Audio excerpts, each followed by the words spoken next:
Hello and welcome to this continuing, ongoing first look exploring session looking at the Poetaster, or his arraignment, or the arraignment by Ben Jonson. We are into Act 4. We're reasonably... That sounds impressive, but actually there's quite a lot... It's quite an end-loaded play in terms of its structure, its act structure. The first couple of acts were quite short, and now the act just gets a little longer in terms of structure. Or, for that matter, there's just more material in certain places than others, and sort of some material that we might jettison as well as we go along. But yes, we're moving towards some kind of show. There's a show that might be happening that might be a bit satirical. There might be some people mocking other people in this satire that is about mocking other people who may or may not, we may not get into that in more detail later. To go on from Act 4, Scene 4, reading Lupus, Tibullus most of the time, and Caesar is... Lois Potter here in London. Reading Histrio, Hermogenes, Pyrgus, Plautia, and Virgil is... Briony, Sparrow, actor in Lincolnshire. Reading first Lictor, Crispinus, Tucca for most of the time, and Eques is... Rachael, actor on the East Coast. Reading Horace, Julia, Albius, and our stunt Tibullus from whence Caesar enters is... Hello, I'm Lynn Freitas. I'm a teacher and dog mom in the northwestern United States. And reading Mecaenas, Ovid, and stunt Tucca is... Alan in Suffolk. And I'm your host, Robert Crighton. I'll be reading stage directions. I'm also diving in to read Gallus and Chloe as well. So hopefully it won't be too chaotic. We've got a relatively small amount of text to do today. We're going to get to the lowest edges of Act 5 and then we will stop. But we are currently in Act 4, Scene 4, or in other editions, Act 4, Scene 2. We've concluded a reasonably fun scene of primarily Chloe figuring out what part she's going to get in the show coming up. She's going to be a goddess. She's looking forward to that. But we're now going to Act 4, Scene 4, which is a room in Lupus's house. Enter Lupus, Histrio, and Lictors. Let us talk here. Here we may be private. Shut the door. You are a player, you say? Aye, and please your worship. Good. And how are you able to give this intelligence? Marry, sir, they directed a letter to me and my fellow sharers. Speak lower. You are not now in your theatre, stager. My sword knave. They directed a letter to you and your fellow sharers. Forward. Yes, sir, to hire some of our properties as a sceptre and crown for Jove, and a caduceus for Mercury, and a petasus. Re-enter Lictor. Caduceus and Petasus. Let me see your letter. This is a conjuration, a conspiracy, this. Quickly, on with my buskins. I'll act a tragedy of faith. Will nothing but the gods serve these poets to profane? Dispatch! Player, I thank thee. The emperor shall take note of thy good service. And a knocking within. Who's there now? Look, knave. Exit Lictor. A crown and a sceptre. This is good rebellion now. 'Tis your apothecary, sir, Master Minos. What tells thou me, apothecary's knave? Tell him I have affairs of state in hand. I can talk to no apothecaries now. Heart of me. Stay the apothecary there. Walks in amusing posture. You shall see. I have fished out a cunning piece of plot now. They have had some intelligence that their project is discovered. And now have they dealt with my apothecary to poison me. 'Tis so, knowing that I meant to take physic today, as sure as death 'tis there. Jupiter, I thank thee that thou hast yet made me so much of a politician. Enter Minos. You are welcome, sir. Take the potion from him there. I have an antidote more than you wot of, sir. Throw it on the ground there. So, now fetch in the dog. And yet we cannot tarry to try experiments now. Arrest him. You shall go with me, sir. I'll tickle you, apothecary. I'll give you a glister of faith. Have I the letter? 'Tis here. Come, your Physes Lictors, the half-pikes, and the halberds. Take them down from the lares there. Player, assist me. As they are going out, enter Mecaenas and Horace.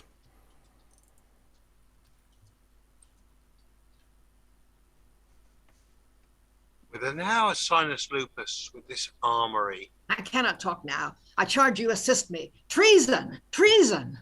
How? Treason? Aye, if you love the emperor and the state, follow me. And they exit. Oh, that was full of action and excitement. Lots of entering and exiting from the lictor there. To get other people on stage. So yeah, they've got advanced copy of the script, or at least the property list, and they're going, oh, well, there's clearly sedition going on here. This can't be allowed. Yeah, that's. And I like walks in amusing posture from Lupus there as he thinks. He's doing some thinking. Back and forth he goes. Yeah, so it's some little or is bit it of the silly walks? Yeah, but it's like the plot's really decided. Yeah, we've had a scene mostly of plot. It's just it's novel. It's haven't had that often. A couple of nice lists. I love the way the actor comes on. The actor obviously always comes on booming. Yes, are we having a conspiracy here? I hope no one can overhear me. Lois. Yeah, it's a plot about a plot, and you notice also, those of you who remember the Every Man Out of His Humor, that we nearly had another dog poisoned on stage. Yeah, I got very worried there. Do you think that was a deliberate meta reference to his previous work? I thought it'd presumably, because it'd still be in the memory. Don't kill the dog again. Yeah, any additional thoughts to throw in? It's not a bad scene to get us back into sort of the gist of it, because it's quite clear and straightforward. I like that. Rachael. I just wanted to give a shout out to "I'll Give You a Glister." That's a nice little line for an actor or an audience. Yes, broadly speaking, we're talking suppositories here, aren't we? So I'm sure in a modern production that would involve a gesture, just to make sure you knew what was going on there. Okay, let's move on and into something a little more meaty. Act 4, Scene 5, or Scene 3, depending on your point of view, another place in the palace. Enter Ovid, Julia, Gallus, Cytheris, Tibullus, Plautia. You may note there's only 6 of us here. Albius, Chloe, Tucca, Crispinus, Hermogenes, Pyrgus, characteristically habited as gods and goddesses. Gods and goddesses, take your several seats. Now, Mercury, move your caduceus, and in Jupiter's name, command silence. In the name of Jupiter, silence. The crier of the court hath too clarified a voice. Peace, Momus. Oh, he's the god of reprehension. Let him alone, 'tis his office. Mercury, go forward and proclaim, after Phoebus, our high pleasure to all the deities that shall partake in this high banquet. Yes, sir. Now here, I don't know how we're going to whether we'll try this live or not, but the stage direction is here, and at every break in the line, Crispinus repeats aloud the words of Gallus. The great god Jupiter, the great god of his licentious goodness, willing to make this feast no fast, willing to make this feast from any manner of pleasure, nor to bind any god or goddess, to be anything the more god or goddess for their names. He gives them all free license. To speak no wiser than persons of baser titles. And to be nothing better than common men or women. And therefore no god. Shall need to keep himself more strictly to his goddess. Than any man does to his wife. Than any man does. Nor any goddess. Shall need to keep herself more strictly to her god. Shall need to keep herself more strictly to her than god. any woman does to her husband. than any woman does to her husband. But since it is no part of wisdom, But since it is no part of wisdom, in these days to come into bonds, in these days to come into it bonds, should be lawful for every lover to be lawful for every lover, to break loving oaths, to break loving oaths, to change their lovers and make love to others. to change their lovers and make love to others. Yes, the heat of everyone's blood, As the heat of everyone's blood, and the spirit of our nectar shall inspire. and the spirit of our nectar shall inspire. And Jupiter save Jupiter! And Jupiter save Jupiter. So, now we may play the fools by authority. To play the fool by authority is wisdom. Away with your mattery sentences, Momas. They are too grave and wise for this meeting. Mercury, give our jester a stool and let him sit by and reach him one of our cakes. Dost hear, mad Jupiter? We'll have it enacted. He that speaks the first wise word shall be made cuckold. What sayst thou? Is it not a good motion? Deities, are you all agreed? Agreed. Great, Great Jupiter. I have read in a book that to play the fool wisely is high wisdom. How now, Vulcan, will you be the first wizard? Take his wife, Mars, and make him a cuckold quickly. Come, cockatrice. No, let me alone with him, Jupiter. I'll make you take heed, sir, while you live again. If there be 12 in a company, that you will not be the wisest of them. No more, I will not indeed, wife. Hereafter, I'll be here, Mum. Fill us a bowl of nectar.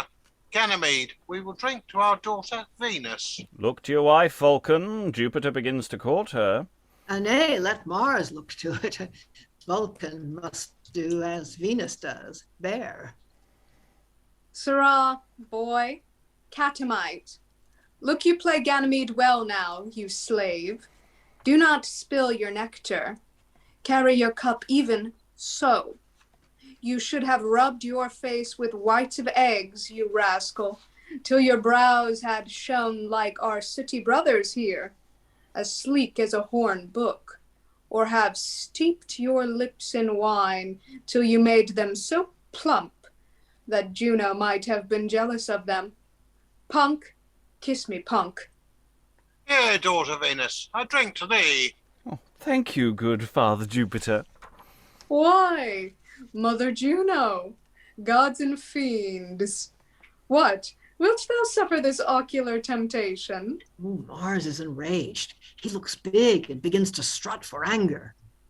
Well played, Captain Mars. Well said, minstrel Momus. I must put you in, must I? When will you be in good fooling of yourself, fiddler? Never. Oh, 'tis our fashion to be silent when there is a better fool in place ever. Thank you, rascal. Fill to our daughter Venus, Ganymede, who fills her father with affection. Wilt thou be ranging Jupiter before my face? Why not, Juno? Why should Jupiter stand in awe of thy face, Juno? Because it is thy wife's face, Jupiter. What, shall a husband be afraid of his wife's face? Will she paint it so horribly? We're a king, God queen, and we will reign in our pleasures. We will cudgel thee to death if thou find fault with us. I will find fault with thee, King Cuckold Maker. What, shall the king of the gods turn the king of good fellows, and have no fellow in wickedness? This makes our poets, that know our profaneness, live as profane as we. By my God, Jupiter, I will join with all the other gods here, bind thee hand and foot, throw thee down into the earth, and make a poor poet of thee, if thou abuse me thus. A good smart-tongued goddess, a right Juno. Juno, we will cudgel thee. Juno, we told thee so yesterday, when thou wert jealous of us for Thetis. Nay, today she had me in inquisition too. Well said, my fine Phrygian fry. Inform. Give me some wine, king of heralds. I may drink to my cockatrice. No more, Ganymede. We will cudgel thee, Juno. By sticks we will. Aye, 'tis well. Gods may grow impudent in iniquity, and they must not be told of it. Yea, we will knock our chin against our breast, and shake thee out of Olympus into an oyster boat for thy scolding. Your nose is not long enough to do it, Jupiter, if all thy strumpets thou hast amongst the stars took thy part. And there is never a star in thy forehead, but shall be a horn if thou persist to abuse me. A good jest, i' faith. We tell thee thou angerest us, cot queen, and we'll thunder thee in pieces for thy coquininity. Another good jest. I'm just going to pause on this because there's a lot that, especially anyone watching this from home, might be a bit confused about what's going on. Because of course we've got all the various characters who are on stage dressed as various gods. So of course they're basically having a sort of public row or flirting or whatever they're doing. But they're all, in theory, they're in disguise. So it's sort of this public displays through these costumes and sort of using this excuse to have a go at each other. How much of this is in jest and how much of this is their real feelings coming through as they're having a very public row.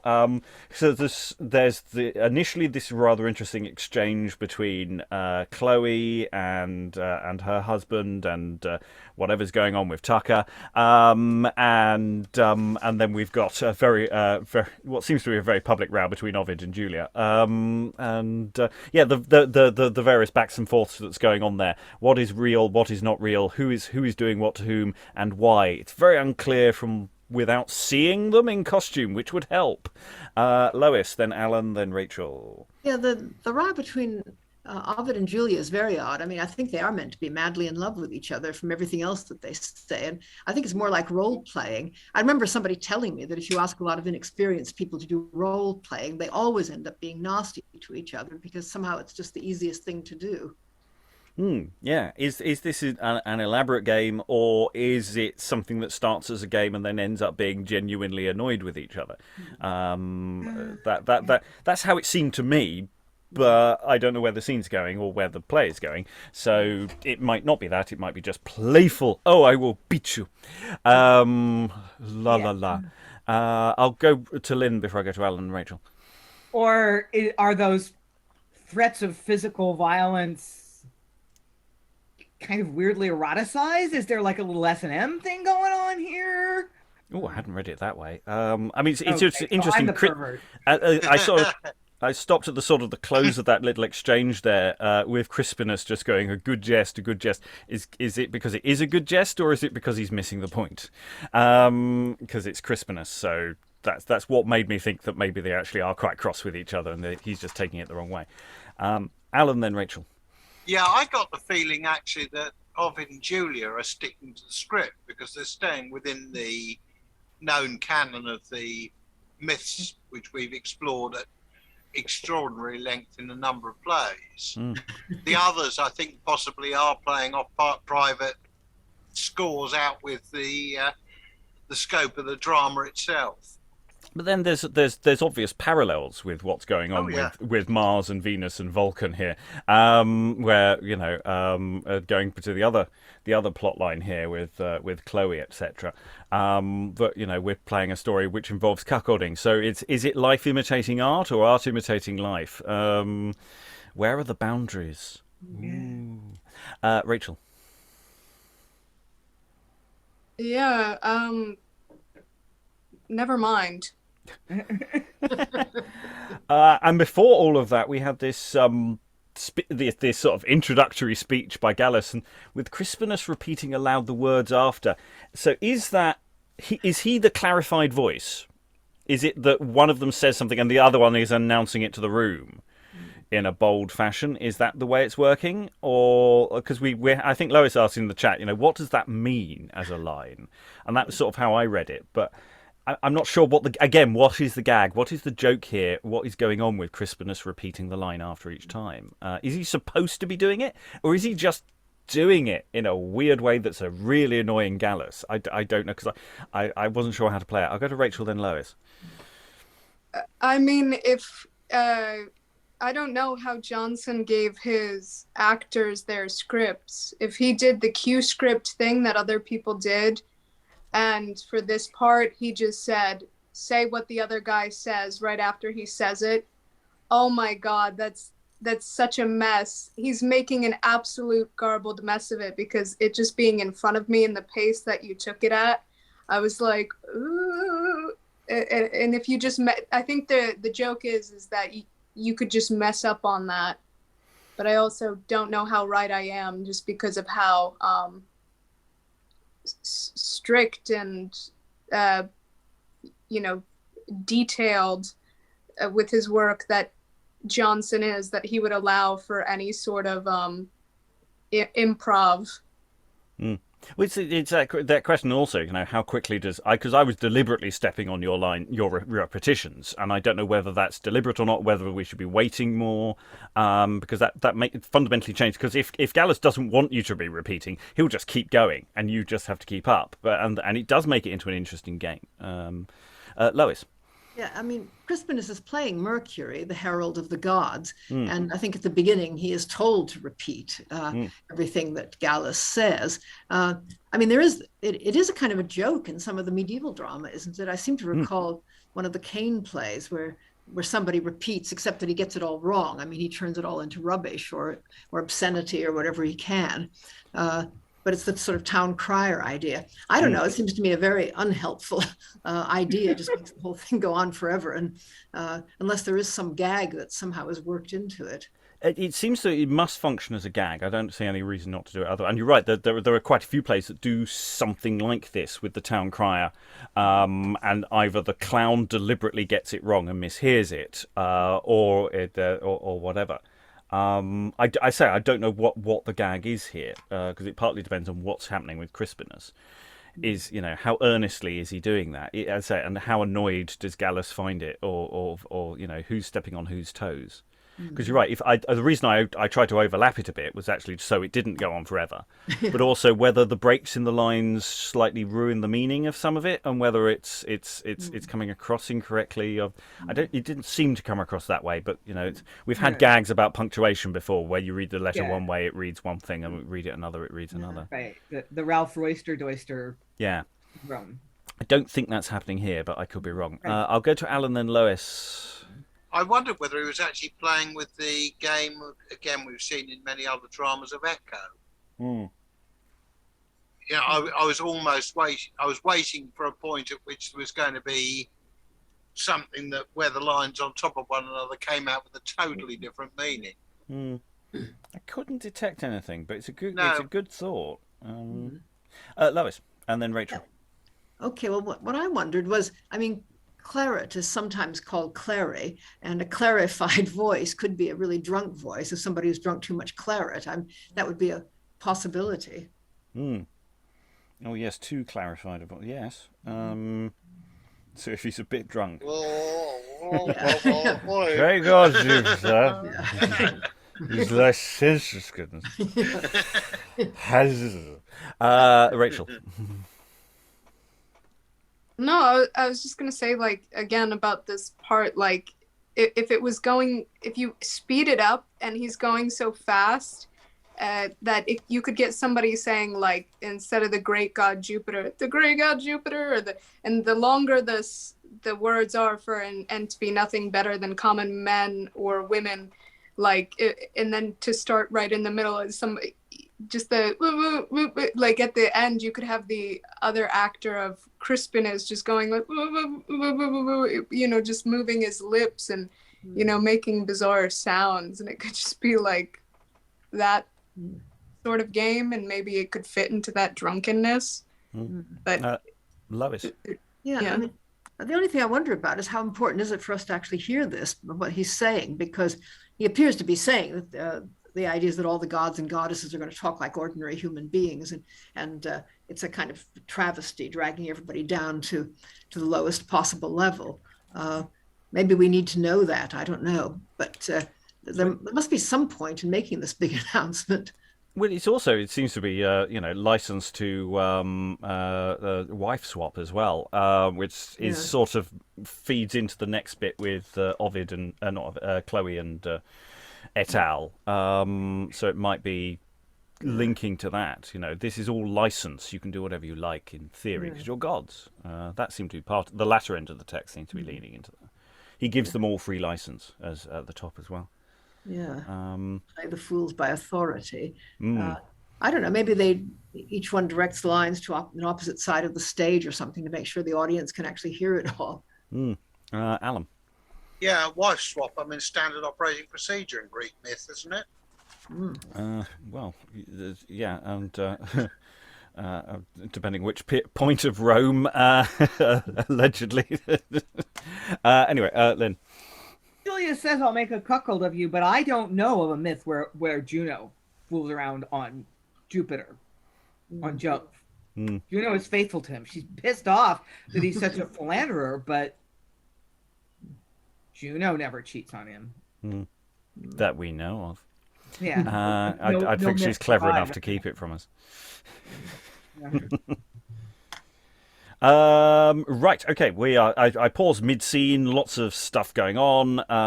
Ovid and Julia were mostly speaking to each other. We're now going to shift more to the rest of the room again.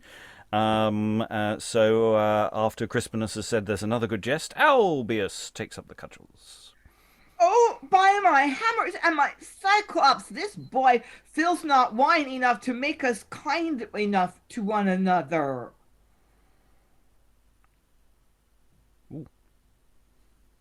Who's Tucca? Tucca. Nor thou hast not colleged thy face enough, stinkard. I'll ply the table with nectar and make them friends. Heaven is like to have but a lame skinker then.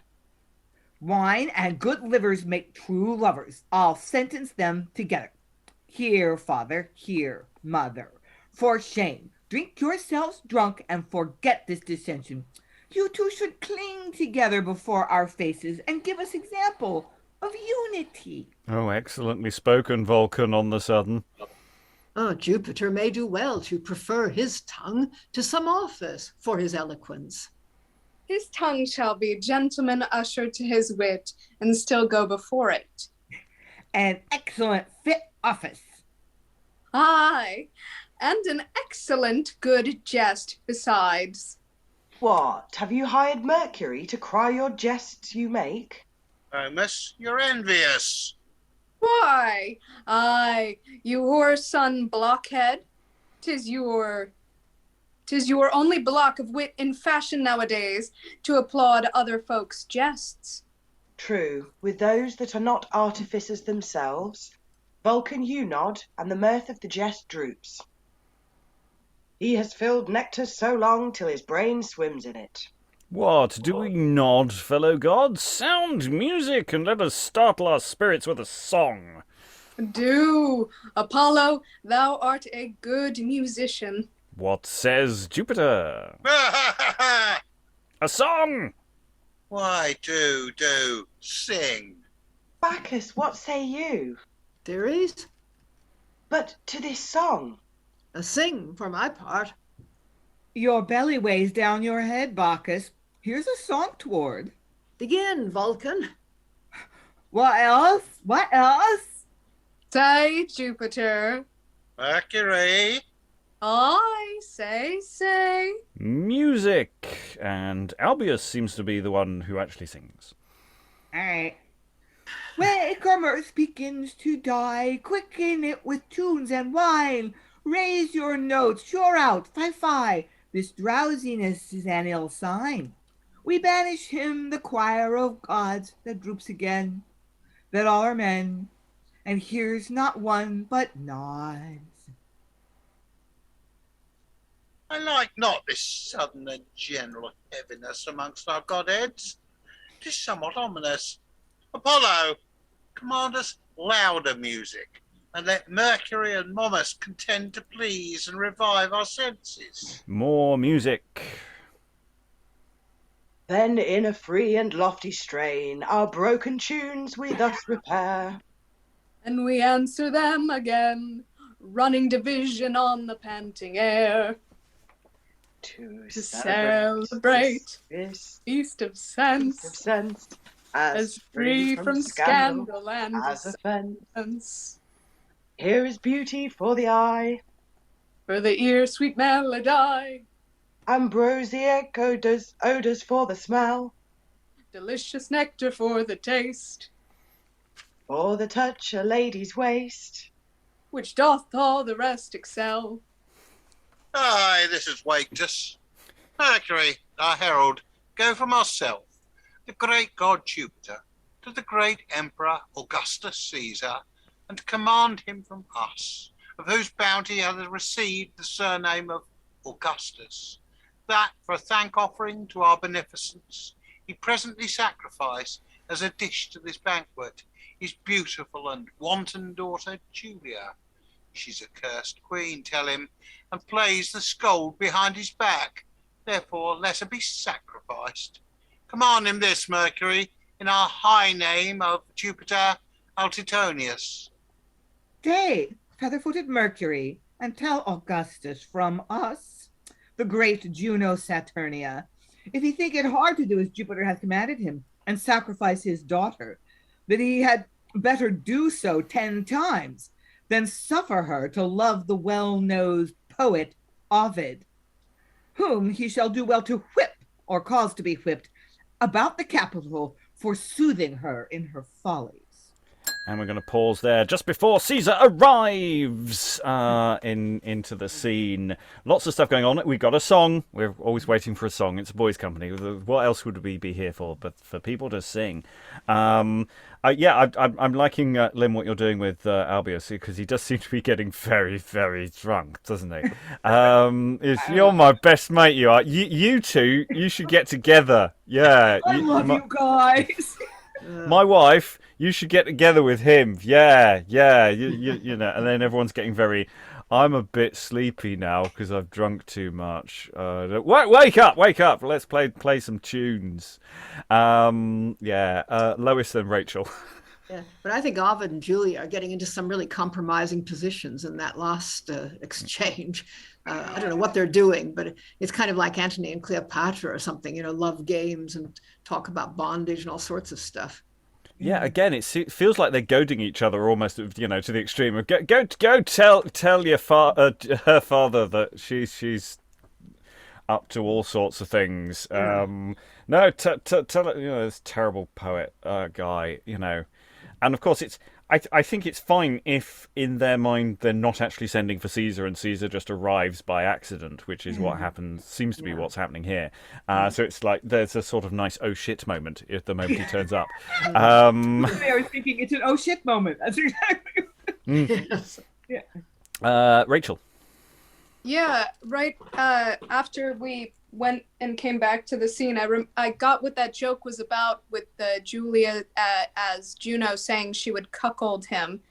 Julia, in real history, it was a joke about the actual Julia, I think from history, being portrayed as a faithful wife, because that's kind of what happened to her. The Caesar's daughter is she was the second wife of Tiberius, and she had tons of affairs, and that's actually what got her banished from Rome or executed, is when it came out to the public that she wasn't very faithful or something. I think Augustus was fine with it until it became public knowledge, and then he did something. So I think it's more a joke of her historical figure being portrayed as Juno. Other thoughts before Caesar comes into the room? Well, Caesar enters the building. No? Okay. Let us take it on then. Tucca has swapped around now. 4-6. That's passed over. Hopefully that hasn't created additional clashes. I don't know. There's a reason for that, I'm sure. I can't remember what it was. But I assume you talk at the same time as Crispinus or something. Anyway, Act 4, Scene 6. Enter Augustus Caesar, Maecenas, Horace, Lupus, Histrio minus we've got about twice as many people as we've got in this room, maybe 3 times as many people as we got in this room. So let's see how this goes. And lictors to those on stage. What sight is this? Mecaenas, Horace, say, have we our senses? Do we hear and see? Or are these but imaginary objects drawn by our fantasy? Why speak you not? Oh, let us do sacrifice. Are they the gods? Ovid and the rest kneel. Reverence, amaze, and fury fight in me. What, do they kneel? Nay, then I see 'tis true I thought impossible. Oh, impious sight, let me divert mine eyes. The very thought exerts my soul with passion. Look not, man, there is a panther whose unnatural eyes will strike thee dead. Turn then, and die on her with her own death. Offers to kill his daughter. What means Imperial Caesar? Imperial Caesar. What, would you have me let the strumpet live, that for this pageant earns so many deaths? That's Alan for this scene. Oh, apologies. Boy, slink, boy. Pray Jupiter, we be not followed by the scent master. Exeunt, Tucca, and Pyrgus. Say, sir, what are you? I play Vulcan, sir. But what are you, sir?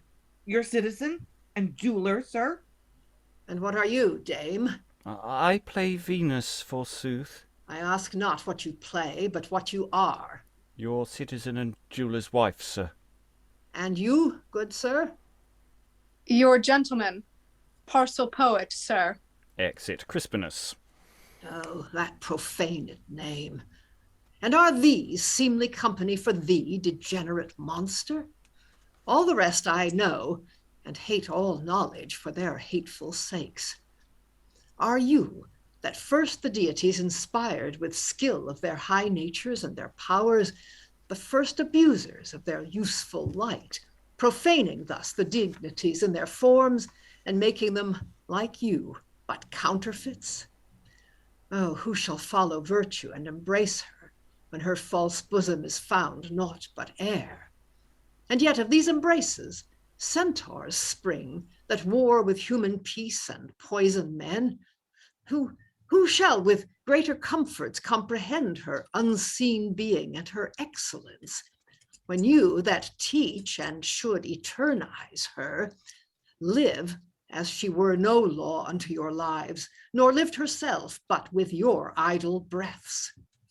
If you think gods but feigned, and virtue painted, no, we sustain an actual residence, and with the title of an emperor retain his spirit and imperial power, by which, in imposition too remiss, licentious Naso, for thy violent wrong in soothing the declined affections of our base daughter, we exile thy feet from all approach to our imperial court on pain of death, and thy misgotten love commit to patronage of iron doors, since her soft-hearted sire cannot contain her.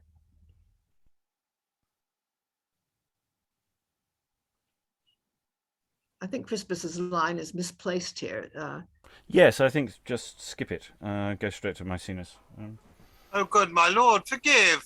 Be like the gods.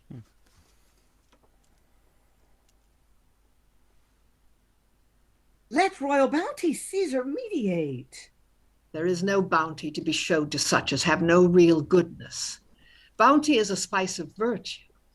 And what virtuous act can take effect on them that have no power of equal habitude to apprehend it, but live in worship of that idle vice, as if there were no virtue, but in shade of strong imagination, merely enforced? This shows their knowledge is mere ignorance, their far-fetched dignity of soul, a fancy, and all their square pretext of gravity, a mere vainglory. Hence, away with them. I will prefer for knowledge none but such as rule their lives by it, and can becalm all sea of humor with the marble trident of their strong spirits. Others fight below with gnats and shadows. Others, nothing know. Exeunt. Yeah, that's oh, I'm getting far closer to that Brian Blessed impression every moment. It's yeah, all the citizens lined up and Caesar just going, what is this? Yeah, it's yeah, he really does come in and really destroys the party, isn't it? They need to be very licentious at that particular moment. I think he's probably entered a little earlier. I think he's watched and overheard quite a lot. Yeah, he's a buzzkill, real buzzkill. That's not bad. Yeah. Lynn. So I don't know if we have a classicist here. But my understanding is that nobody knows why Ovid was banished. But the legend was that he was banished for loving Julia.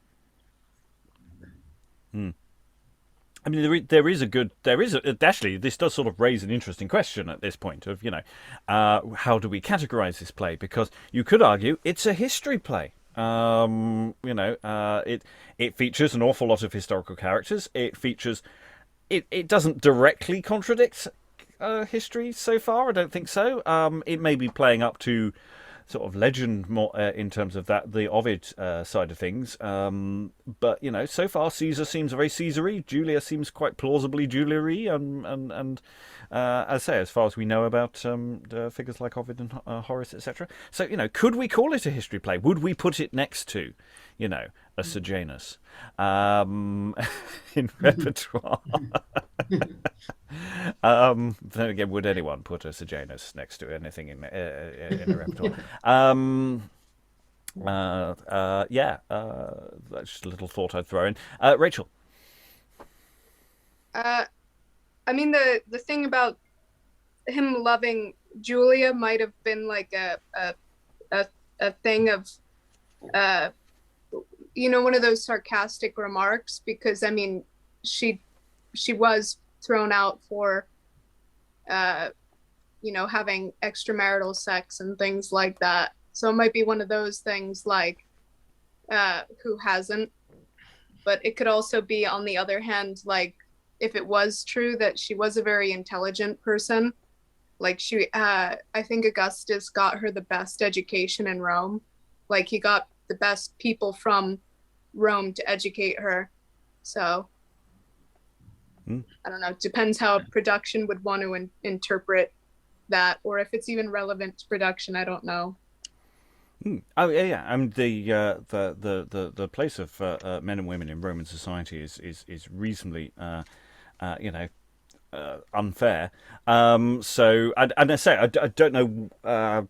Because there's always a slight problem with this period in history. Of there's an awful lot that is, shall we say, very biased in the original sources, and say terrible things about what happens at court from about this point onwards.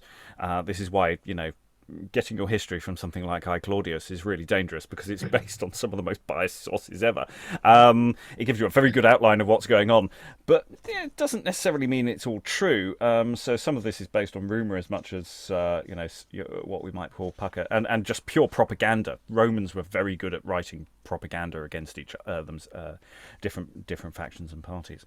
So yeah, on that history side of things, it's quite difficult to say what of this is pucker history and what is, in terms of what actually happened, and what is just what might be thought of as the history, because Jonson presumably has read quite a lot of it, and wants to put it in the play. Any other thoughts before we go into the next few scenes to conclude Act 4? There's quite a lot of short scenes, a lot of genuine scenes in this act of people exiting and then coming on somewhere else and doing other things. There's a lot of that going on. But we've just been to a marvellous party that's just been broken up. I don't know if Nala and Nula and Nell were there, but we shall see. Anyway, Act 4, Scene 7, a street before the palace. Enter Tucca, Crispinus, and Pyrgus. What's become of my little punk, Venus, and that paltry stinker, his husband, huh? Oh, they are rid home in the coach, as fast as the wheels can run. God, Jupiter is banished, I hear. and his cockatrice Juno locked up. Ah, and all the poetry in Parnassus get me to be a player again. I'll sell 'em my share for a sesterce. But this is humours, Horace. That goat-footed, envious slave. He's turned fawn now, an informer, the rogue. 'Tis he has betrayed us all. Did you not see him with the Emperor crouching? Yes. Well, follow me. Thou shalt libel, and I'll cudgel the rascal. Boy, provide me a truncheon. Revenge shall gratulate him. Tam Marti quam Mercurio. Aye, but master, take heed how you give this out. Horace is a man of the sword. 'Tis true, in troth. They say he's valiant. Horace passes over the stage. Valiant? So's my gods and fiends. I'll blow him into air when I meet him next. Dare not fight with a puck fist. Master, he comes. Where? Jupiter, save thee, my good poet, my noble prophet, my little fake Horace. I scorned to beat the rogue in the court, and I saluted him thus fair, because he should suspect nothing, the rascal. Come, we'll see how far forward our journeyman is toward the untrussing of him. Do you hear, Captain? I'll write nothing in it but innocence, because I may swear I am innocent. They exit. Enter Horace, Mecaenas, Lupus, Histrio, and Lictors. Hey, why pursue you not the Emperor for your reward now, Lupus? Stay, Sinus, you and your stager and your band of lictors. I hope your service merits more respect than thus, without a thanks, to be sent hence. Well, well, jest on, jest on. Thou base, unworthy groom! Aye, 'tis good. Was this the treason, this the dangerous plot, thy clamorous tongue so bellowed through the court? Hast thou no other project to increase the grace of Caesar but this wolvish train to prey upon the life of innocent mirth and harmless pleasure, bred of noble wit? Away! I loathe thy presence. Such as thou, they are the moths and scarabs of the state, the bane of the empire and the dregs of the court, who, to endear themselves to an employment, care not whose fame they blast, whose life they endanger, and under a disguised and cobweb mask of love unto their sovereign, vomit forth their own prodigious malice, and pretending to be the props and columns of their safety, the guards unto his person and his peace disturb it most with their false lapwing cries. Good. Caesar shall know of this, believe it. Caesar doth know it, wolf, and to his knowledge he will, I hope, reward your base endeavours. Princes that will but here will give access to such vicious spies can ne'er be safe. They take in poison with an open ear, and free from danger, become slaves to fear. And they exit. This is an interesting little scene, isn't it? It's, the people coming out of the party going, oh, God, it was all Horace's fault. He told the Emperor about us. And then a separate scene, Horace coming on saying, Lupus, was that it? Was that really why you got Caesar out of bed? Because people were having a party? You're a miserable sod, aren't you? I'm going to tell the Emperor on you. Yeah, go on. So it feels like the poor Horace is going to get it in the neck from people because of a misunderstanding. He's all for partying. He wasn't breaking up fun. He's a good chap, honest. Lynn, then Lois. Yeah, that was a little unexpected from Horace because he kind of seemed like the buzzkill, the sort of, I don't know, Puritan is not the right word, but you know what I mean. He's sort of the overly serious one, but I guess he's not that overly serious. And he does recognize a sycophant and a hypocrite when he sees one, and evidently that's what Lupus is. I think the thing is, if you take away the DVD extra from last session, Horace actually has been almost primarily a comic foil, just going, please get me away from Crispinus. He actually hasn't had that much opportunity to say anything serious. This is almost his first opportunity to make a moral stand on anything, actually, because he's just been, I'm too polite to tell this sod to go away. And I say, presumably its original production, that additional dialogue that we looked at is not really evident. So in a sense we got a slightly false impression of him as a stage character. Lois. Yeah, I find this puzzling, though, because to call what we just saw innocent mirth and harmless pleasures bred of noble wit doesn't seem to me a terribly good description of that banquet. I mean, a collection of drunks clowning around. And I mean, does that mean it was meant to be performed as something really quite witty, as opposed to, just a lot of people sloshed, falling all over the table and embracing each other and, getting into slightly indecent behavior? I don't know. It just seems...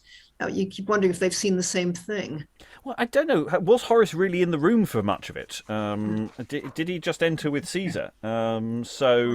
Yeah. And also, you're right, because that does raise the question of how much of what we've said previously in the scene was actually scripted and how much of it was performative and how much of it was just drunkenness and which part of the room were drunken and things. And maybe he's just saying it to Lupus because he thinks he's an arse. And he's maybe overstating his case. Yeah, Lupus is obviously awful. And he seems to deduce from a list of props that they're playing gods, but then they were playing gods. I mean, this is something Augustus finds blasphemous and quite horrific. And I mean, the equivalent of that would have been horrific to a Jacobean audience too. So I don't know. It seems to me very odd that we don't really have a clear sense of what this party was supposed to be like.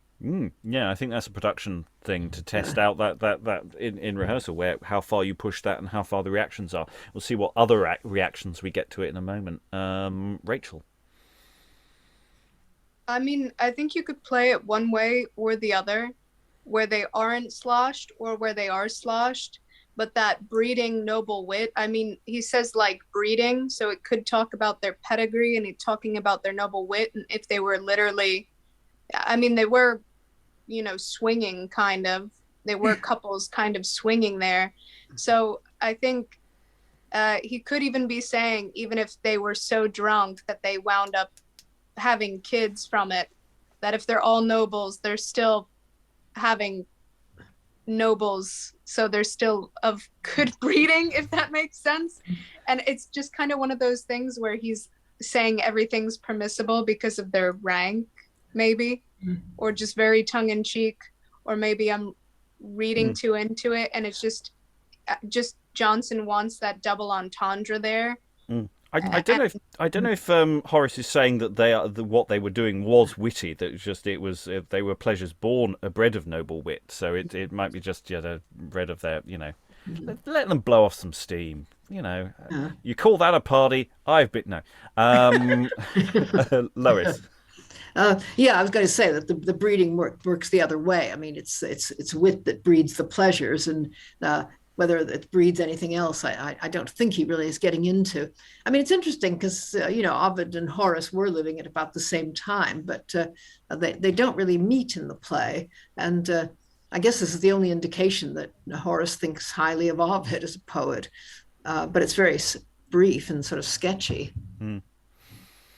Any other thoughts before we go into our final sequence before the interval, as it were, to Act 5? Okay, let's go into Act 4, Scene 8, which will run into Act 4, Scene 9, basically run into each other. Just ignore. Well, I won't ignore it. I will mark that break. But Act 4, Scene 8, an open space before the palace. Enter Ovid.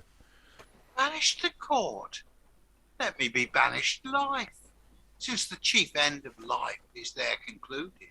Within the court is all the kingdom bounded, and as her sacred sphere doth comprehend 10,000 times so much as so much place in any part of all the empire else, so everybody moving in her sphere contains 10,000 times as much in him as any other her choice orb excludes. As in a circle, a magician then is safe against the spirit he excites, but out of it is subject to his rage, and loseth all the virtue of his art. So I, exiled the circle of the court, lose all the good gifts that in it I joyed. No virtue current is, but with her stamp, and no vice vicious, blanched with her white hand. The court, the abstract of all Rome's desert, and my dear Julia, the abstract of the court.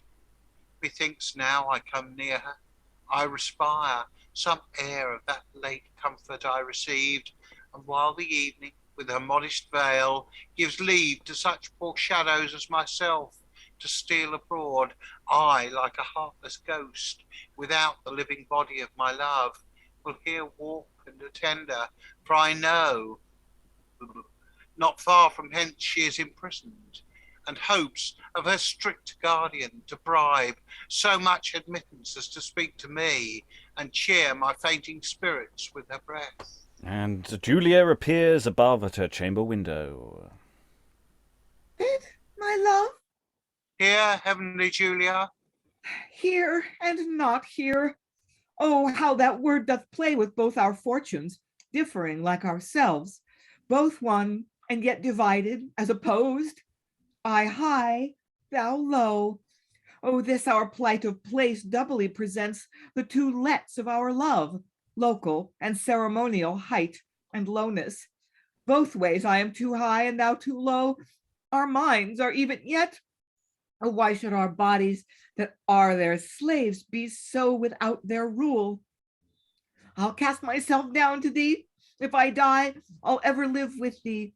No height of birth, of place, of duty, of cruel power shall keep me from thee. Should my father lock this body up within a tomb of brass, yet I'll be with thee. If the forms I hold now in my soul be made one substance with it, that soul immortal, and that same 'tis now, death cannot raise the effects she now retaineth. And then may she be anywhere she will. The souls of parents rule not children's souls. When death sets forth in their dissolved estates, there is no child nor father. Then eternity frees all from any temporal respect. I come, my Ovid, take me in thine arms, and let me breathe my soul into thy breast. O stay, my love, the hopes thou dost conceive of thy quick death and of thy future life are not authentical. Thou choosest death, so thou mightest joy thy love in the other life.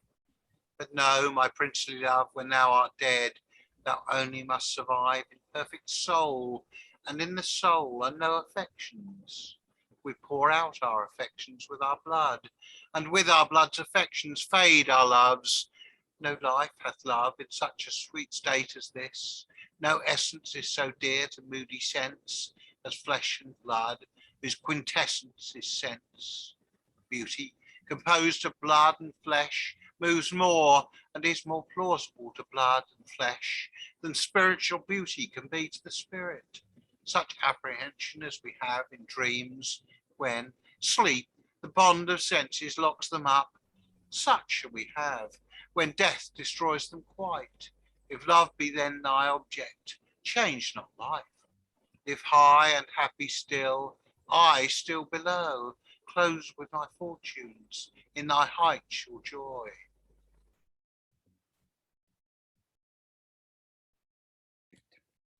Ay me, that virtue, whose brave eagle's wings with every stroke blows stairs in burning heaven, should, like a swallow, praying towards storms, fly close to earth, and with an eager plume pursue those objects which none else can see, but seem to all the world the empty air. Thus thou, poor Ovid, and all virtuous men must prey, like swallows, on invisible food, pursuing flies or nothing, and thus love. And every worldly fancy is transposed by worldly tyranny to what plight it list. O Father, since thou gavest me not my mind, strive not to rule it. Take but what thou gavest to thy disposure. Thy affections rule not in me. I must bear all my griefs. Let me use all my pleasures. Virtuous love was never scandal to a goddess's state. But he's inflexible, and my dear love, thy life might chance be shortened by the length of my unwilling speeches to depart. Farewell, sweet life, though thou be yet exiled, the officious court, enjoy me amply still. My soul, in this my breath, enters thine ears, and on this turret's floor will I lie dead till we meet again. In this proud height I kneel beneath thee in my prostrate love, and kiss the happy sands that kiss thy feet. Great Jove submits a scepter to a cell, and lovers ere they part will meet in hell. Farewell, all company, and if I could, all light with thee, hell's shade should hide my brows, till thy dear beauty's beams redeemed my vows. And Ovid makes to go. Ovid, my love, alas, may we not stay a little longer, thinkest thou, undiscerned? Thine own good, fair goddess, do not stay. Who would engage a firmament of fires, shining in thee, for me, a falling star? Begone, sweet lifeblood. If I should discern thyself but touched for my sake, I should die. I will be gone then, and not heaven itself shall draw me back. And Ovid makes to go again. Yea, Julia, if thou wilt, a little longer stay. And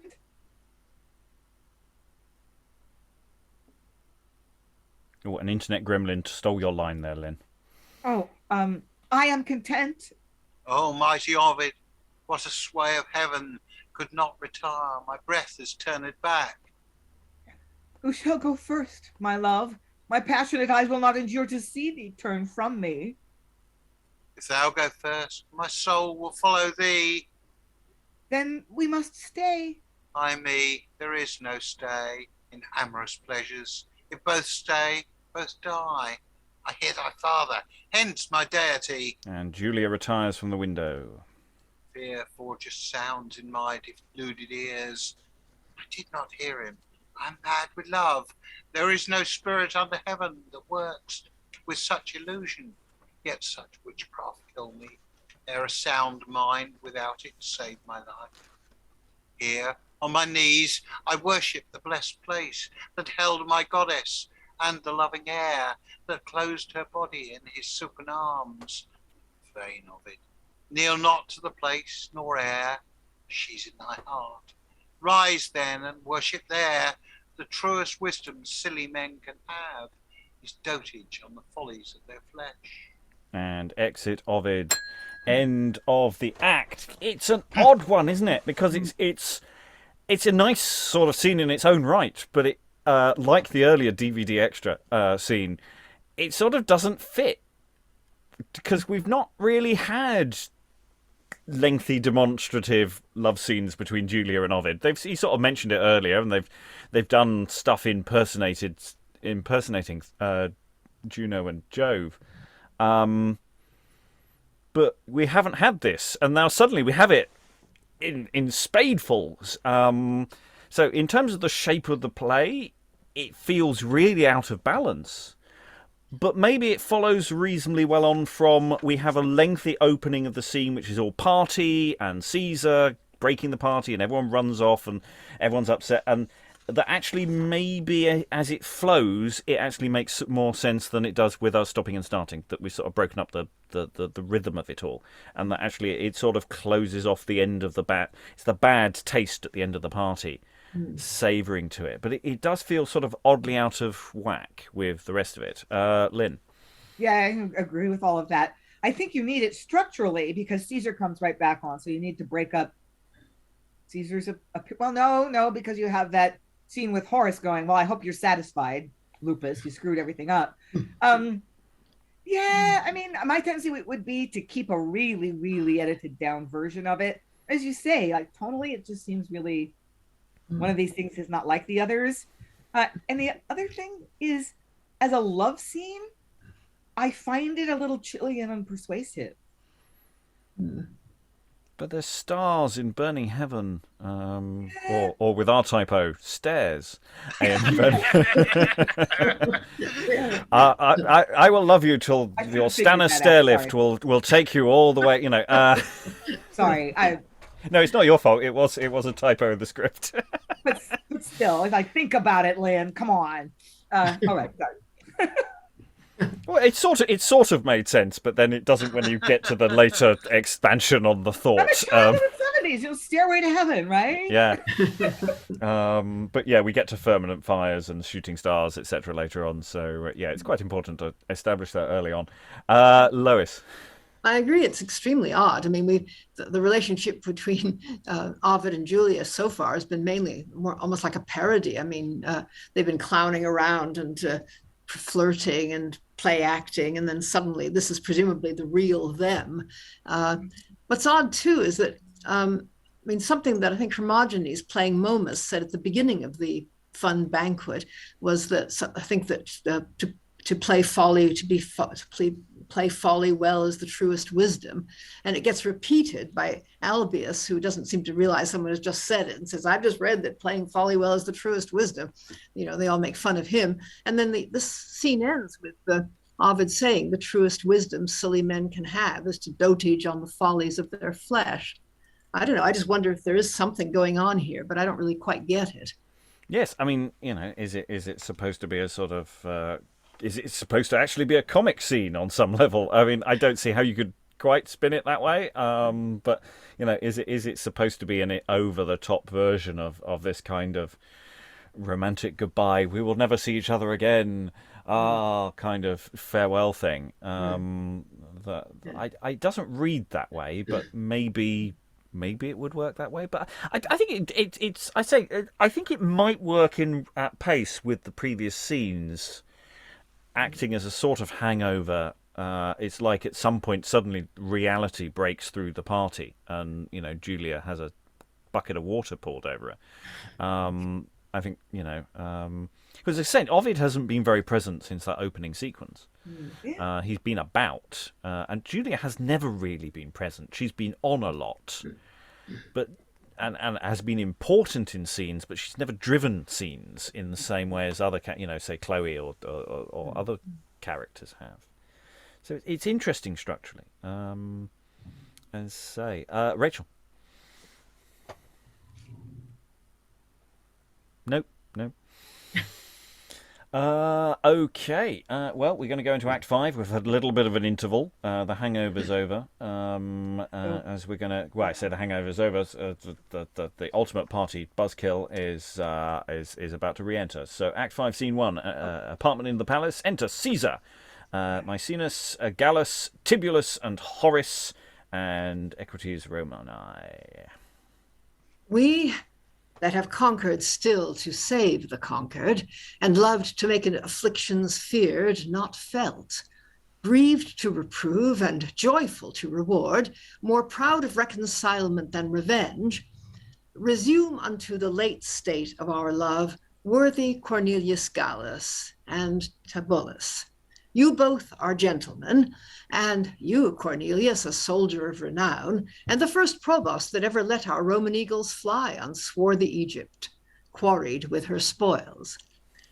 Yet not to bear cold forms, nor men's out terms, without the inward fires and lives of men, you both have virtues shining through your shapes, to show your titles are not writ on posts or hollow statues, which the best men are without Promethean stuffings reached from heaven. Sweet poesies, sacred garlands crown your gentry, which is of all the faculties on earth the most abstract and perfect, if she be true born and nursed with all the sciences. She can so mold Rome and her monuments within the liquid marble of her lines, that they shall stand fresh and miraculous, even when they mix with innovating dust.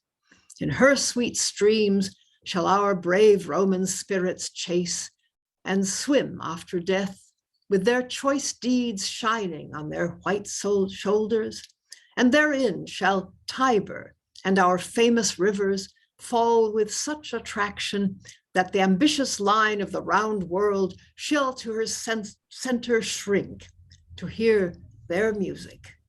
And for these high parts, Caesar shall reverence the Pyrean arts. Your Majesty's high grace to poesy shall stand against all the dull detractions of leaden souls, who, for the vain assumings of some, quite worthless of her sovereign wreaths, contain her worthiest prophets in contempt. I think that's a Gallus line there. Yes. Yes, it is. Mm-hmm. Happy is Rome of all earth's other states to have so true and great a president, for her inferior spirits to imitate as Caesar is, who added to the sun influence and lustre in increasing thus his inspirations, kindling fire in us. Phoebus himself shall kneel at Caesar's shrine and deck it with bay garlands dewed with wine, to quit the worship Caesar does to him. Where other princes, hoisted to their thrones by fortune's passionate and disordered power, sit in their height like clouds before the sun, hindering his comforts, and by their excess of cold in virtue, and cross heat in vice, thunder and tempest on those learned heads, whom Caesar with such honors doth advance. All human business fortunate doth command, without all order, and with her blind hand, she blind bestows blind gifts that still have nursed. They see not who nor how, but still the worst. Caesar, for his rule, and for so much stuff as fortune puts in his hand, shall dispose it as if his hand had eyes and soul in it, with worth and judgment. Hands that part with gifts, or will restrain their use without desert, or with a misery numbed to for virtue's right, work as they had no soul to govern them, and quite reject her, severing their estates from human order. Whosoever can and will not cherish virtue is no man. Enter some of the equestrian order. Virgil is now at hand. Virgil is now at hand, Imperial Caesar. Rome's honor is at hand then.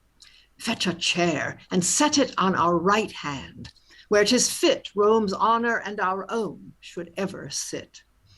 Now he is come out of Campania, I doubt not he hath finished all his Aeneads, which like another soul I long to enjoy. What think you three of Virgil, gentlemen, that are of his profession, though ranked higher?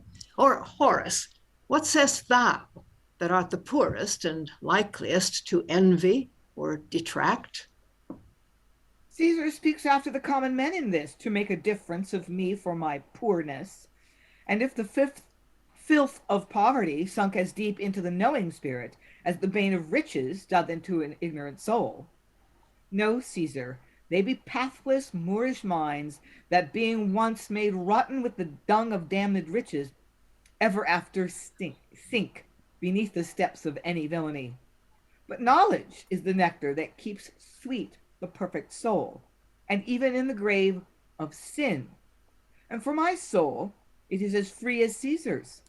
For what I know is due, I'll give to all. He that detracts or envies virtuous merit is still the covetous and the ignorant spirit. Thanks, Horace, for thy free and wholesome sharpness, which pleaseth Caesar more than servile fawns. A flattered prince soon turns the prince of fools. And for thy sake, we'll put no difference more between the great and good for being poor. Say then, loved Horace, thy true thought of Virgil. I judge him of a rectified spirit, of many revolutions of discourse, in his bright reason's influence, refined from all the Tartarus moods of common men, bearing the nature and similitude of a right heavenly body, most severe in fashion and collection of himself, and then as clear and confident as Jove. And yet so chaste and tender is his ear in suffering any syllable to pass, that he thinks may become the honoured name of issue to his so examined self, that all the lasting fruits of his full merit in his own poems he doth still distaste. And if his mind's peace, which he strove to paint, could not with fleshly pencils have her right.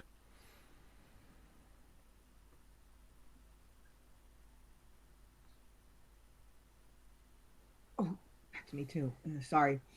But to approve his works of sovereign worth, this observation, methinks, more than serves, and is not vulgar. That which he hath writ is with such judgment labored and distilled through all the needful uses of our lives, that could a man remember but his lines, he could not touch at any serious point, but he might breathe his spirit out of him. You mean he might repeat part of his works as fit for any conference he can use? True, royal Caesar. Worthily observed, and a most worthy virtue in his works. What thinks material Horace of his learning?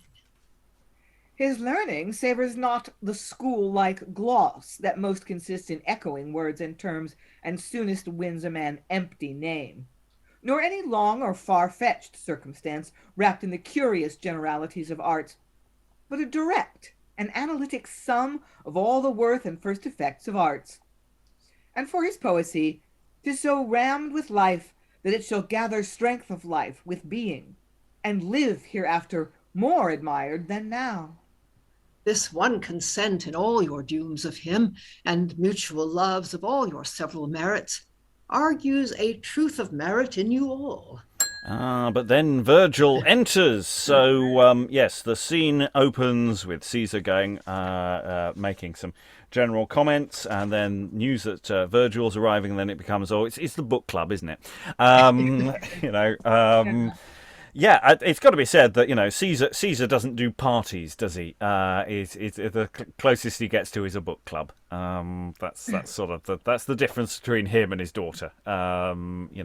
Which is more entertaining? Obviously, depends on your point of view. But it's a very different vibe, isn't it? It's a very different world that we've stepped into for this particular scene.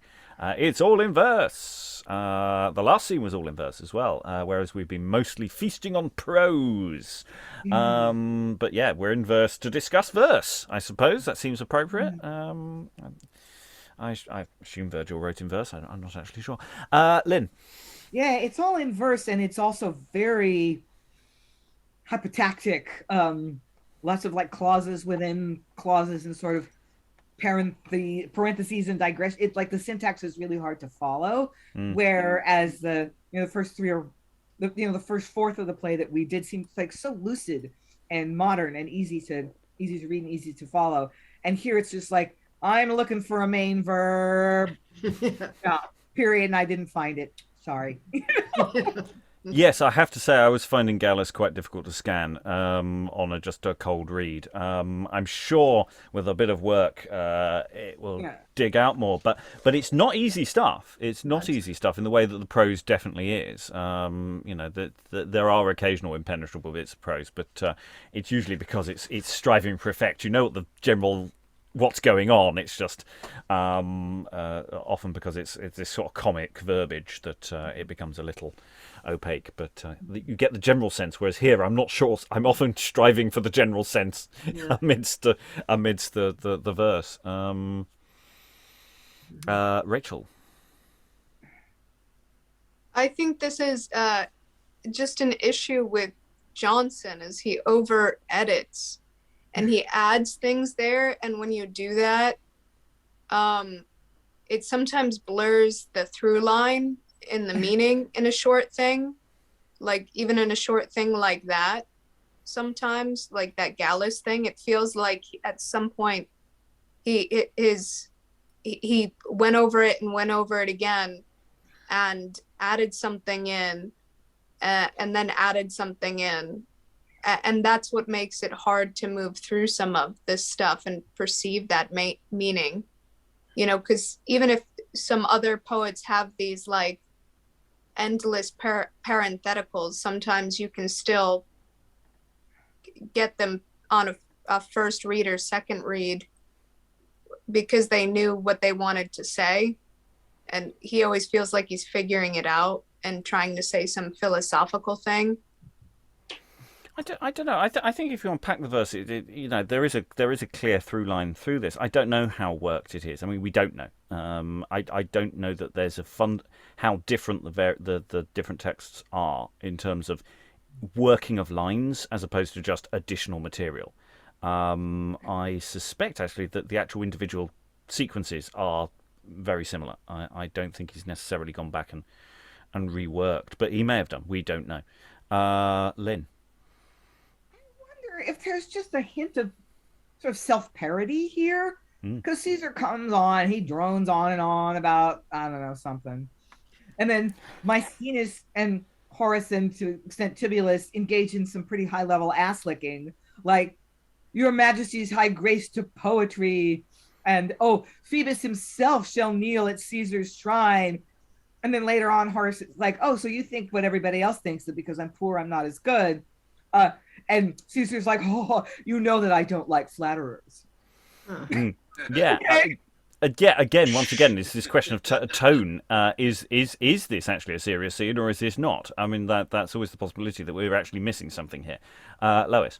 Yeah, I suppose you could play it that way, but it struck me as interesting that Caesar brings up envy again. You know, this thing started out with envy as the prologue, and what he actually says about Horace is that because you're poor, you might envy Virgil. You'd be more likely to envy him than these other people who are well off and aristocrats. And Horace says, no, I can appreciate genius when I see it, and Virgil has it. I mean, there's clearly something here that relates back to the prologue and the whole idea of trying to figure out what kind of play this is and ruin it, and being envious of other people's works. What's odd, though, is that, this is presumably all being set up in opposition to the kind of poetry that Ovid was writing, which did just, to a large extent in this period have a reputation for being just licentious stuff. I mean, here are all these poets, and Virgil has forgiven a couple of the people who were at the banquet because they're poets. And this is all clearly the good poetry that Augustus is going to reward, as opposed to the bad poetry that it's going to get sent into exile. And then Virgil is the kind of apotheosis. Okay. Well, we've had the literary criticism before the arrival of the work itself. So enter... we can make our own assessments, because Virgil's going to do a recitation. Speech by Toad. Act 5, Scene 2, enter Virgil to assembled company. See, here comes Virgil. We will rise and greet him. Welcome to Caesar, Virgil. Caesar and Virgil shall differ but in sound. To Caesar, Virgil of his expressed greatness shall be made a second surname, and to Virgil, Caesar. Where are thy famous Aeneids? Do us grace to let us see and surfeit on their sight. Worthless they are of Caesar's gracious eyes. If they were perfect, much more with their wants, which are yet more than my time could supply. And could great Caesar's expectation be satisfied with any other service, I would not shew them. Virgil is too modest, or seeks in vain to make our longings more. Show them, sweet Virgil. Then in such due fear as fits presenters of great works to Caesar, I humbly show them. Let us now behold a human soul made visible in life, and more refulgent in a senseless paper than in the sensual complement of kings. Read thyself, dear Virgil. Let not me profane one accent with an untuned tongue. Best matter, badly shown, shows worse than bad. See then this chair, of purpose set for thee to read thy poem in. Refuse it not. Virtue, without presumption, place may take above best kings, whom only she should make. It will be thought a thing ridiculous to present eyes, and to all future times a gross untruth, that any poet, void of birth or wealth or temporal dignity, should with decorum transcend Caesar's chair. Poor virtue raised, high birth and wealth set under, crosseth heaven's courses, and make worldlings wonder. The course of heaven and fate itself in this will Caesar cross. Much more all worldly custom. Custom in course of honor ever errs, and they are best whom fortune least prefers. Horace hath but more strictly spoke our thoughts.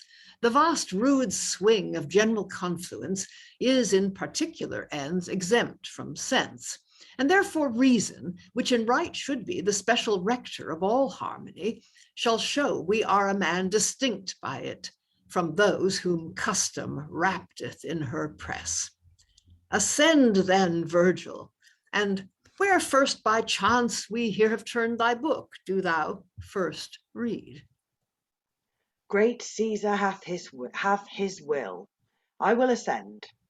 To a simple injury to his free hand that sweeps the cobwebs from unused virtue and makes her shine proportioned to her worth, to be more nice to entertain his grace than he is choice and liberal to afford it. Gentlemen of our chamber, guard the doors, and let none enter. And exeunt equites. Peace. Begin, good Virgil. Meanwhile the skies gan thunder, and in tale of that fell pouring storms of sleet and hail, the Tyrian lords and Trojan youth, each where with Venus' Dardane nephew now in fear, seek out for several shelter through the plain, whilst floods come rolling from the hills amain. Dido a cave, the Trojan prince the same, lighted upon, there earth and heaven's great dame, that hath the charge of marriage, first gave sign unto his contract. Fire and air did shine, as guilty of the match, and from the hill the nymphs with shriekings do the region fill. Here first began their bane, this day was ground of all their ills, for now nor rumours sound, nor nice respect of state moves Dido aught. Her love no longer now by stealth is sought. She calls this wedlock, and with that fair name covers her fault. Forthwith the bruit and fame through all the greatest Libyan towns is gone. Fame, a fleet evil, that which is swifter none. That moving grows and flying gathers strength. Little at first and fearful, but at length she dares attempt the skies, and stalking proud, with feet on ground, her head doth pierce a cloud. This child, our parent earth, stirred up with spite, of all the gods brought forth, and as some right, she was last sister of that giant race, and thought to scale Jove's court, right swift of pace, and swifter far of wing, a monster vast and dreadful. Look, how many plumes are placed on her huge courts, so many waking eyes stick underneath, and which may stranger rise in the report, as many tongues she bears, as many mouths, as many listening ears. Nightly in the midst of all the heaven she flies, and through the earth's dark shadow shrieking cries. Nor do her eyes once bend to taste sweet sleep. By day on tops of houses she doth keep, or on high towers, and doth thence affright cities and towns of most conspicuous sight. As covetous she is of tales and lies, as prodigal of truth, this monster. But there's an interruption from outside the room. The Eques are fighting with people who want to get in. There's banging on the door. Oh, Lupus wants to come in, but we have run out of text for this session. So yeah, it's Caesar's insisted. Look, I've got a special chair for you. Come and sit. Go on, give us. Read us some verse. Do as your greatest hits, and Virgil does. I mean, I think in performance, you perform as much Virgil as you feel you want to. I don't think all of that is again necessarily performance script. I feel that that's a lot. He's translated some Virgil. He's going to use as much of it as he can. But I feel, though some of it may be thematically connected, I feel that you just decide. When's the audience nodding off? Okay, bang on the doors. It's a SMQ, so the poor actor might have to learn the whole verse, the whole speech. In fact, might have to learn more than's written there. And just it's a game. They never know at what point there's going to be a knocking on the door. Lois. Yeah, well, I mean, you said thematically it could be appropriate, and clearly the stuff about fama or rumor or it relates back to envy again. I think the personification. I mean, it's about how the Dido and Aeneas take refuge in the cave, and then it gets known to everybody by the spread of rumor. but yeah, I mean, we've had a long translation of Ovid, we've had a long translation of Horace, and now we get a long translation of Virgil. I mean, Jonson is really showing off here, if you like. But yeah, the stuff said about Virgil, I mean, it's obviously been interpreted in ways that we can't really discuss here, but as, you know, these were stories that were told about Virgil. There was an enormous amount of mythology around him, and that business of a chair especially set for him to read the Aeneids in, and the honors that Augustus is supposed to have done to him. It's all part of the idea of how the great poet should be treated in his lifetime, I think. Mm. But in a sense, all of what we've had in Act 5 so far, all of this Caesar stuff, is basically scene setting for the action that is now about to happen, that we're going to look at next time. So, again, it's that question of how much of this in performance is necessary. We obviously need Virgil on stage. We need Horace on stage for the stuff that's going to follow. But, you know, how much of this could be trimmed back? And yeah, we're into Act 5. We're into the final unit of action. And it does seem that each act is a very individual, unified thing. And that though there is a sort of plot going on here, it's more about each act is handing the baton on to the next. It's like someone enters halfway through the previous act who is going to be an important function in the next act. And that's how the plot sort of functions, because it's not really interested in a ongoing developing plot as such, as that there are a number of characters who will return, but also some characters who won't return. We're not going to see Ovid again. We're not going to see Julia again. I think. I'm fairly certain we don't see them again this act, because their story is finished. Ovid is gone. Julia's presumably having a terrible time, and that's possibly also why they've been left in such, with that big scene at the end of Act 4, is that's actually the goodbye those characters action. So yeah, it's an interesting structure, and it's again moving more towards a sort of episodic format than you know. So it's not that it quite functions as a sitcom, but I'm sort of almost thinking that each unit of action is more important than the overall, so long as you keep the thread going and you pass the baton on effectively, that it still functions. But it's an alternative structure, and it's something that Jonson has done before, and a few other people have done before. It's a very humorous thing, which this has lots of humours in it in places, though it's not wholly what it's doing. Lynn? This observation is really a bit of a tangent. You know, I've read the Aeneid. A lot of stuff happens, you know. The travel narrative and the political narrative and the cost of empire and all these, you know, this big stuff. High seriousness, which I think Jonson admired, that sort of high seriousness. But since at least Augustine, through to like pretty the present day, the episode in the Aeneid that we keep coming back to and reiterating and writing fan fiction about is the love story, is the Dido story. Yeah, we keep coming back to Dido. Mm-hmm. Marlowe certainly did. Yeah. Rachael. No, I just want to have the age plays come out. Is this something like the age plays where it was episodic, and then it wound up culminating in that big last one, or are they late? No, age plays are not for a good. I think the first one's not about 7 years away or something like that. That's quite far ahead. But that kind of episodic writing from Heywood has already started happening. We get that in Edward IV, which is a couple of years ago in chronological terms. So that kind of episodic storytelling is not unpresent, and we've had it in other plays from prior to this. So it's not necessarily an innovation. But and it's not as episodic. There is an overlap, but it's just the focus shifts each time. So the focus has shifted to Caesar now, and Caesar's little entourage, whereas it was, you know, and it's a different entourage each time. Lynn?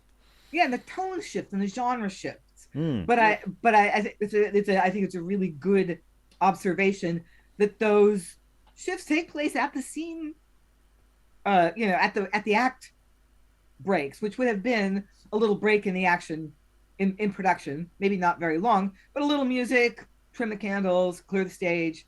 So it would have seemed a little less weird in original production than it feels to us.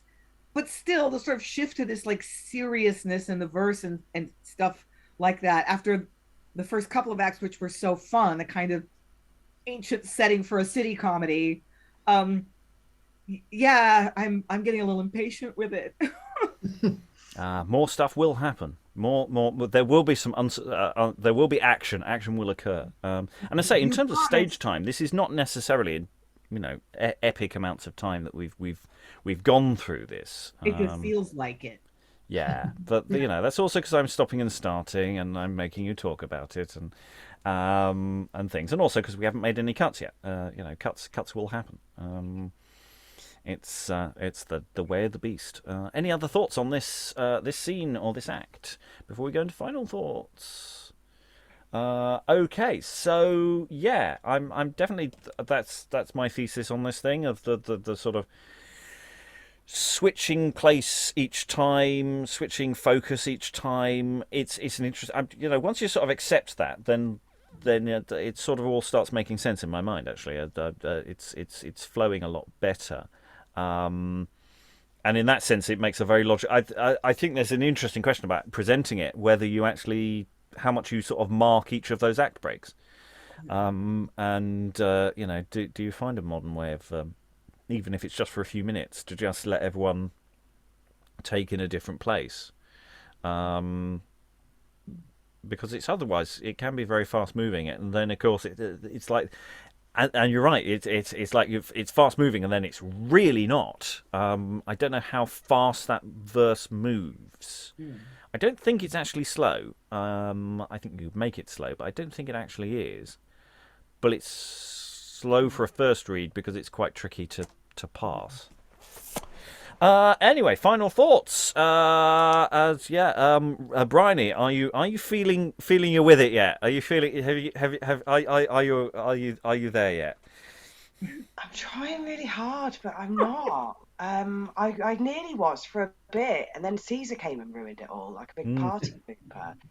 I don't know. It's really odd, this one. It's like it's dense, but light. And like you say, and like just as you're getting into it, then the tone shifts, and just I don't know. There's something here, and I think there's some bits like I'd love to workshop a lot of this stuff and see how it actually worked, but I don't know if I still don't really know what my opinion is on the piece as a whole. I just don't know. Yeah, it is a bit of a 3-point problem. It has to be said. It's a tricky one to figure out. Tone and things and intention. There's several scenes I still don't quite know what the intention of the scene is.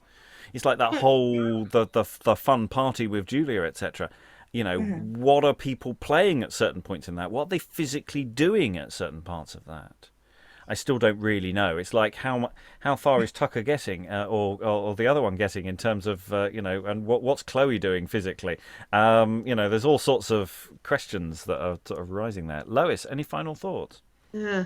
No, I find it very difficult as well. I mean, from the beginning, one's not quite sure how to take Ovid. I wondered whether a clue might be that announcement about the sort of play or banquet within the play that, all these gods are going to be treated like ordinary, very commonplace human beings. And the same is actually true of all these famous Latin poets that all the educated part of the audience will have studied in school. And, we can imagine how we would feel if famous writers of this period were presented to us talking like that, which they do quite often, in fact, in modern plays. And I don't know if there's something like that going on at the beginning. Ovid and his father are depicted very much like Marston and his father, or like probably a lot of other law students and their fathers, and then we go into the social climber world, which is quite understandable and one that Jonson obviously likes doing and sending up.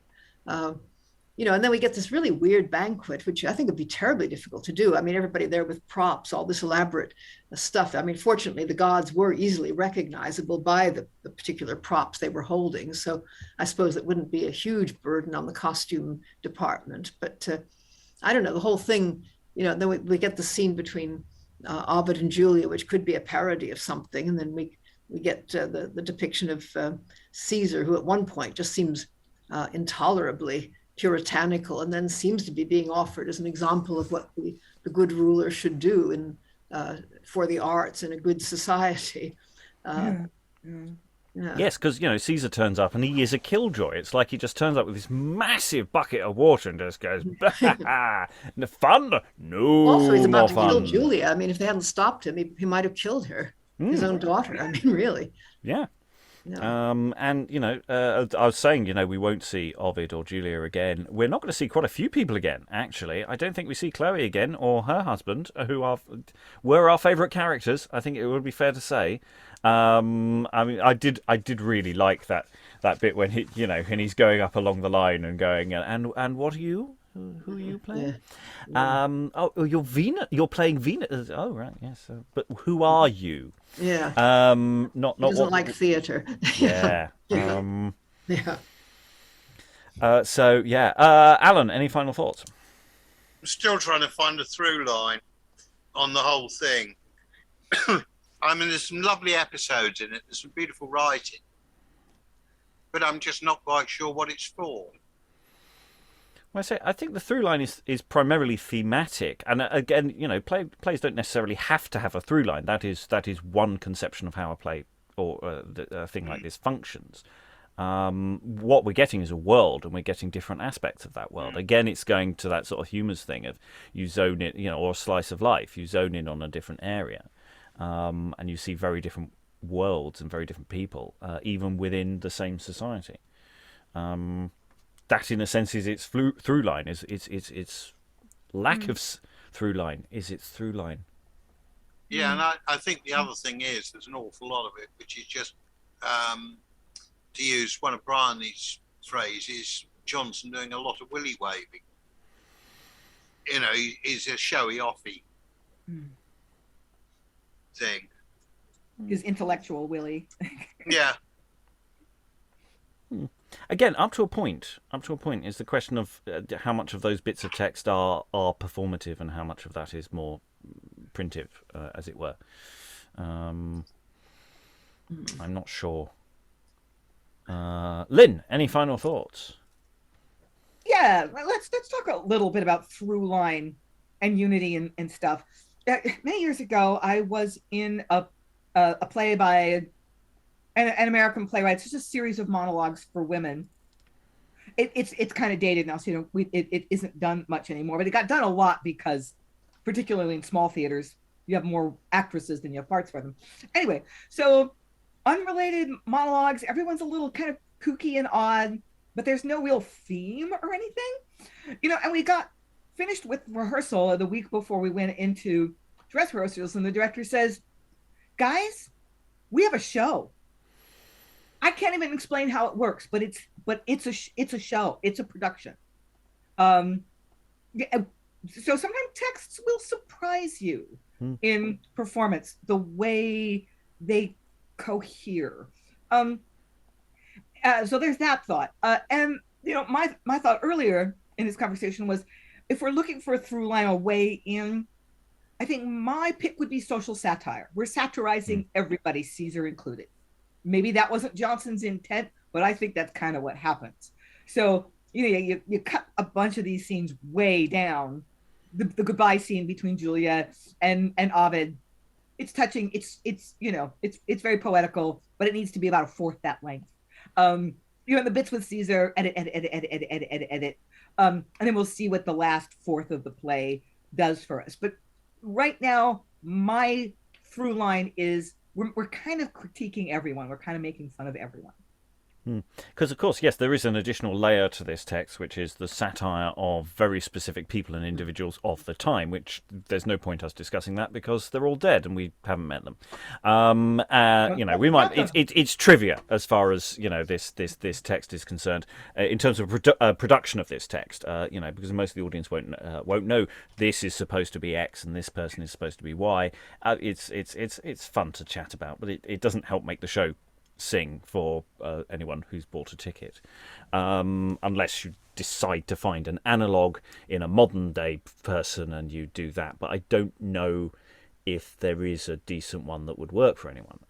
Rachael, any final thoughts? Kind of what Alan said. I feel like so much of his plays, he comes out in them.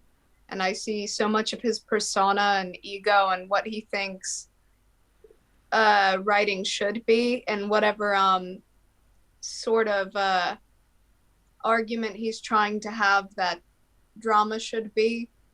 Like, I don't know. Yeah, I think I was more tapped in today than I was yesterday. Yesterday I was so very confused, and that was the first session I was here for, so maybe that was part of it, but it felt like there was something more here today than that went a little deeper than yesterday's session maybe. But I don't know. Jonson, I don't know how to figure him out. Well, I think one of the problems is trying to figure someone out via characters that someone's writing. It's a dangerous game to get to suggest that, though Jonson does give us an awful lot of data about some of the things he believes, by putting some of those things into characters and by the nature of the way those characters are performed, there's big questions about tone that changes the meaning of what characters are saying as well, and so we've got to be a bit careful. I've said this many a time, but let's not judge Jonson based on our ideas of Jonson. It's a dangerous game to get trapped in. Rachael. So I understand what you're saying there, but I mean also for me it's partially what I mean mostly is trying to figure out, I don't know how to figure out what his rhythm is or like where he's trying to go in the scenes, you know what I mean? Like how we kept saying like, how would you play this? Like it seems like you could play it, some of those scenes where they're absolutely sloshed or they're not. And are people being sarcastic or are they not picking it up? What other people are laying down. Those are the things that I can't, because it always seems like when I'm getting it, that then he switches it around and that it's not like that. And so that's what's hard and difficult for me to figure out is what the, is just what the intention is for some things. Yeah, I absolutely agree on that point. What is the tone? What is the game? What is the joke? What is actually going on as opposed to what seems to be going on? And especially when you've got something that is doing multi-layers of satire as well as, telling a relatively coherent series of stories. That becomes really difficult to unpack, especially as also it feels like there's a lot more business going on in some of these scenes than we're getting. It's the same we had with Cynthia's Raffles of just going, we know there's a game we know this thing is happening over here, but we've no idea what it looks like and we don't know how it's going and we don't know why anyone's doing any of these things because he's not given us the data. So yeah, there's a lot of that question of what's the game, and to a degree it's a matter of the production has to decide and make some decisions and see if they work, and then next revival, try a different set of decisions and see what happens there. That's why we keep coming back to these plays, because sometimes you get it wrong. Sometimes you just go, oh, it must be this, and it dies a terrible death.